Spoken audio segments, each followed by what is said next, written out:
দিনের প্রশ্নবিচিত্রা 2026 ক্লাস 6 205 পাতা 14 নম্বর সেট। বালি ও লোহা চূড় মিশ্রণ থেকে লোহা চূড়কে আলাদা করা হয় চুম্বকের সাহায্যে। লোহা চূড়ের পাতন হচ্ছে তোমার ওই যদি জলের সঙ্গে লবণ মিশে থাকে, যে পদ্ধতিতে লবণ ও জলকে আলাদা করা হবে সেটা হচ্ছে পাতন। এটা তোমরা ক্লাস 9 গিয়ে পড়বে। ম্যালেরিয়া ওষুধ তৈরি হয় কুইনাইন থেকে। একটি রাসায়নিক সার ডাই অ্যামোনিয়াম ফসফেট।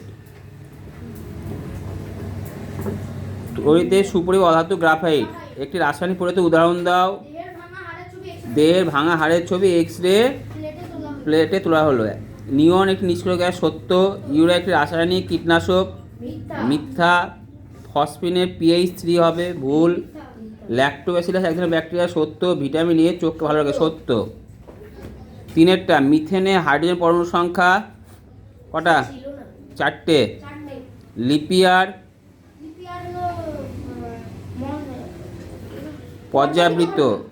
আর্জেন্টাম জল H2O।